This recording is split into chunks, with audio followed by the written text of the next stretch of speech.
Hello, friends, your good buddy Staub. Welcome to day 23 of the Cork Envy Adult Beverage Advent Calendar video series.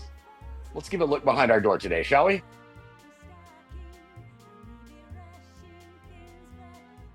All right, friends, today we have a very special treat, or at least a very special treat for me, in more ways than one. But the first way is what's behind the door, and this is the Hardywood Gingerbread Stout from Hardywood Brewing in Richmond, Virginia.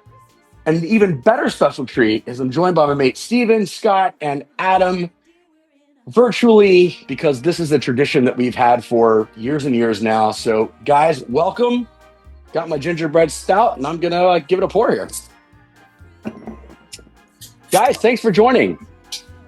Oh, we're happy to be here. Miss the tradition. All right. So first about the beer. Guys, we've been drinking this beer together for, a lot of years now. Probably 8 years or more? Long time. Going on probably close to 10. Closer to 10, actually. So the recall, this was a hard beer. This used to be a hard beer to find. It was. Those of you that might not be from the Mid-Atlantic region, this was a very, very hard to find beer that was metered in its allocation for a number of years. Absolutely, it was. So this is a imperial milk stout brewed with ginger and honey. I don't know what its rating is this year, but I know the first several years it was released, it was rated 100 points by Beer Advocate and everybody else who, rated beers. Once again, I know we've been drinking this. Yeah, I think we're coming on 10 years now, Adam. I think you're right. Yeah, and I always, it's a tradition. And Steven and Scott and Stubb and all of us here together virtually enjoying probably one of the greatest beers ever crafted. Indeed. So, obviously you get the honey and the gingerbread on it, so on the nose, but here, cheers, guys. Let's have a taste of it. Cheers. Merry Christmas.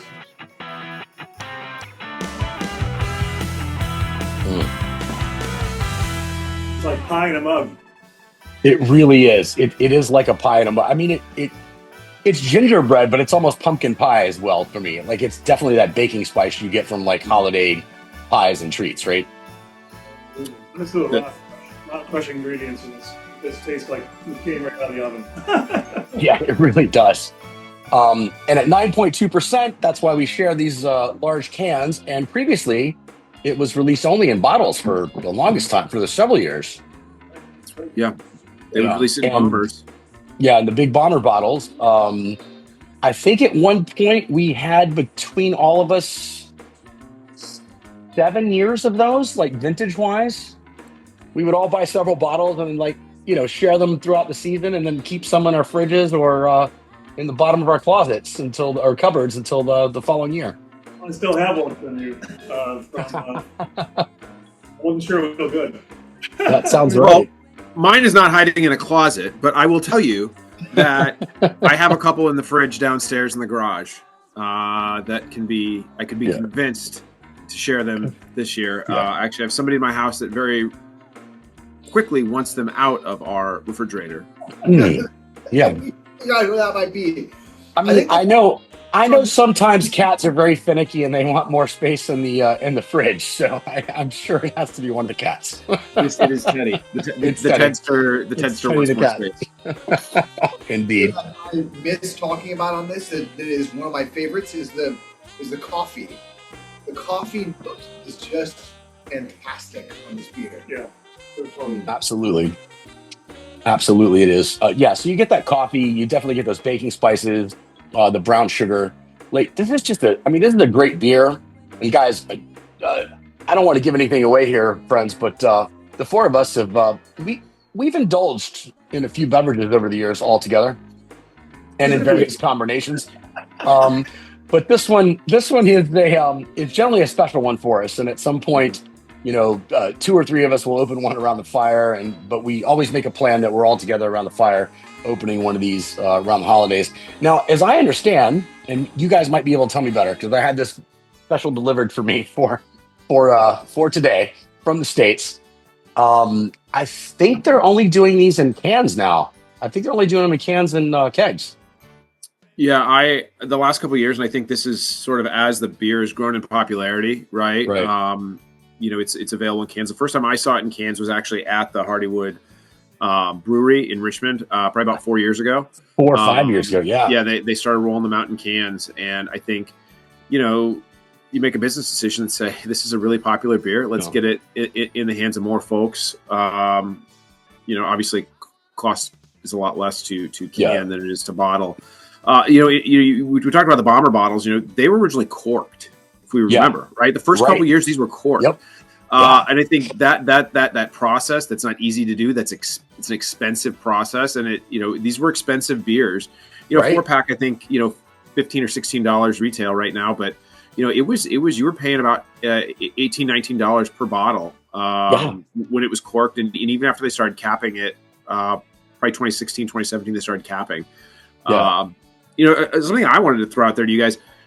As we've aged some of these over the years, right? And they taste a little different when they've been aged, but the can says the original gingerbread stout, so it leads me to think that this is still the original formula, the original recipe, right? With all those herbs and spices from the secret recipe they've been making for years. It's amazing. Yeah, I mean, it tastes the same to me, and with Steven and Scott sitting around the fire, as we were usually doing when we first opened the first couple of these of the season between, the 4 of us and other neighbors, but generally the core 4 of us, we were sitting around the fire doing it. But I mean, it takes me back to being there in the old neighborhood and hanging out. Yeah, it does. No, we didn't cork any of these, but we did the caroling Friday night, and we had a good crowd, and we had a few libations afterwards. I can imagine. So yeah, I was going to ask you guys who were there. So all 3 of these guys, you don't know, all former neighbors. We live within a stumbling distance of each other. At least I've been told a few times, and may have told others on occasion. But we had a neighborhood tradition since I believe 2010 of walking around and caroling, and that's been carried on since I moved away over 3 years ago now. So how was the caroling, guys? Was it festive? Was it cold? Was it snowy? No. 2 of the 3. It was 2 of the 3. Festive and cold, I'm guessing. No snow. It was cold, but wonderfully no wind. We had a nice fire going, but the voices were in fine form, and the crowd was enthusiastic. We had a backup trio of minstrels, if you will. They were amazing. They were very good. But these 2 guys just knocked it out of the park with me, so we had a great time. Nice. Something, we as a group collectively have had a few beverages over the years. One of the things we often do around the holidays is drink Christmas-themed beers. Mm-hmm. And so, obviously the gingerbread stout is first-round draft pick. Do you guys think, and this is more of an existential question, do you guys think that the gingerbread stout has been the help with the rise of Christmas-themed beers? Because I feel like over the last 4 or 5 years, I had a gingerbread ale on Friday at lunch. I had some other Christmas beers. Do you guys attribute the gingerbread stout and sort of the popularity of this beer to really sort of helping other breweries say, hey, let me get a piece of that Christmas beer action?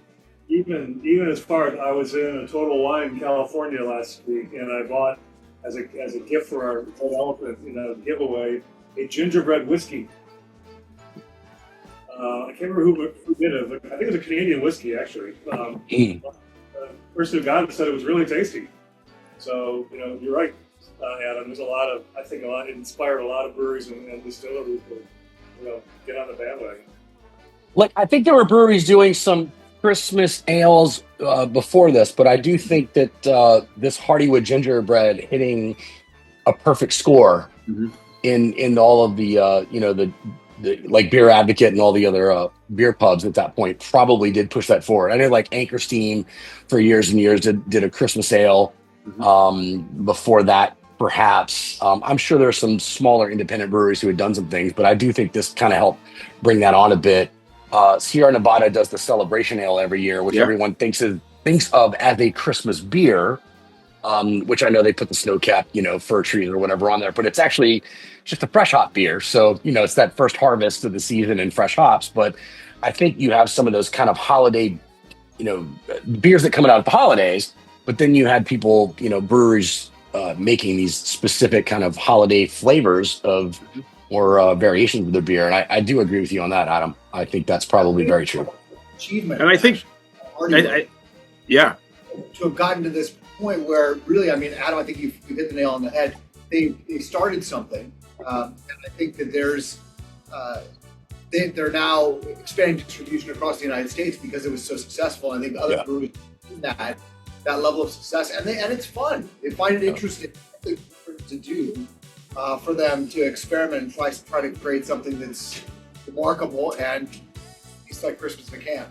Yeah, I think it does. And now that I'm thinking, I think the only other brewery off of my mind outside of the couple I mentioned, Great Lakes Brewing out of Ohio, did their Christmas ale every year, and they didn't have distribution outside of Ohio. I mean, Great Lakes had distribution for their beers, but they did not distribute that outside of, I guess, Ohio, or maybe if it was right over a state line.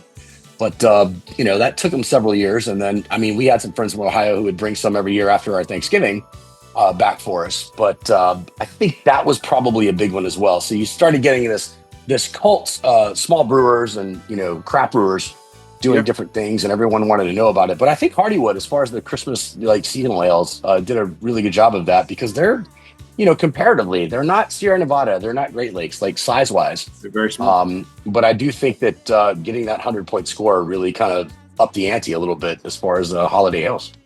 And one of the things that I think they've also done, this has also helped them, is they don't just have the gingerbread stout anymore. They have so many other Christmas-themed beers. They've been making other Christmas-themed beers, for years. And I think it sort of feeds into that sort of nostalgia for Christmas, right? That we all have. Those feelings of tradition and comforts. But also, winter is a time to drink heavier beers, stouts, right? Unless you're Scott Stewart, you don't go to baseball games in July and order IPAs, right?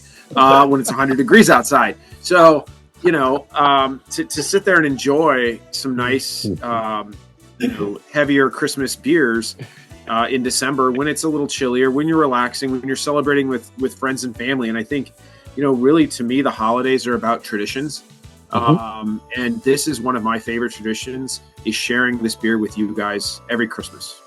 I agree with that. And I'm going to take up for Scott Stewart just a little bit here and say that Uncle Stub, to all of your children, in some ways, would order an IPA at a baseball game in July as well. So there's that. So speaking of traditions, guys, I want to take the piss, and I didn't prep you on this one here. Before I do my holiday haiku here in a minute and sign off, I want to ask you guys, maybe think back very quickly and give us maybe a favorite Christmas gift as a kid. And Scott, since you were born before the, we just still had horse and carriage. We didn't have the moving vehicles. I'm going to start with you, Scott. And you can't say frankincense. It really, really has to be George Washington's gift of a bayonet. He and I were very close for so long. He was a great guy, and I miss him terribly. So, that was definitely top of the list. All right, fair enough. The second youngest, Steven, I'm going to go with you. Mine's easy. I still have it. It's my first Hot Wheels track. Wow. I still have the original track in the box with the little thing that shot him out. It still works, believe it or not. And my kids have used it. My nephews and nieces have used it. I still got it, and I love it. And it's one of, if not my favorite, Christmas gift as a kid. Awesome. All right, Adam, to you, my friends. My favorite has to be, after Return of the Jedi came out in 1984, I got a Jabba the Hutt playset, right? That it was one of the Jabba's Dungeon. It was one of the iconic toys that came with that movie, and it would open up, and it didn't come with the Han Solo and Carbonite, but it came with Jabba and the playset and the pipe and everything. It was definitely the 80s because he came with a pipe. And I wish I still had it, but I loved playing with that when I was a kid. And that was probably my favorite Christmas gift from Christmas '84. The real question, though, is, Adam, did it come with Princess Leia? Yeah, it did not. I don't remember. I don't think it did. Did it? And wow, I want to ask a more appropriate question about coming with Princess Leia, but I'm going to let that one go for right now. I'll revise mine. My actual favorite gift was probably the Legend of Zelda video game, the original one. Yeah, in the gold. Saved on your on the cartridge. It was glorious. Mm-hmm. It was a very happy winter for me after bringing them out. Nice. All right. Well, I'm going to bring it back to myself here on that. Favorite gift for me that I can really remember is, I grew up with music, took some formal lessons on some things, learned some things in school, but always wanted a piano. I remember one year, and I think I was probably 12 or 13, my grandparents got me like a portable electric keyboard that I could actually have in the house. And, it was one of those, it was actually a Yamaha, not a Casio, but it was the same thing, like you had all the things, but you had all the sounds and all the stuff. So I actually had a piano keyboard in the house, which was not something that I had to that point. And I actually, to this day, still have that keyboard. Yeah. With the little they weren't mini keys, but they were smaller. It wasn't like full-size keys. But yeah, I do remember that and remember that opened up my ability to play and create and do music at home. All right, guys. We're going to ramble on and no one's going to care other than us, but also I don't really care about that. This is our thing. But with that, I would like to get to today's holiday haiku. And here we are. With beer in our mugs, keeping traditions alive across the ocean. Cheers. Cheers. All right. Guys, I know I talk about how great our life is here in London, and it really is. We found a great place here, but there are a lot of times, and especially this year, that I especially miss, especially these three guys on camera with me. And it's always that I miss them, but these times of the year when we have these traditions and these things that we did, we message each other a lot over them. And I do miss you guys and love you guys a lot. And I'm always there in spirit with you, as I know you guys are here with me. And all three of you have actually came here to London to visit. Right. Can't wait to get back. Definitely appreciate that. Can't wait for you to get back. And I can't wait for to get back and visit probably in the spring this year. All right. Guys, thanks for joining me so much. Love and miss all of you. Friends, as always, thanks for joining, sharing, and, commenting.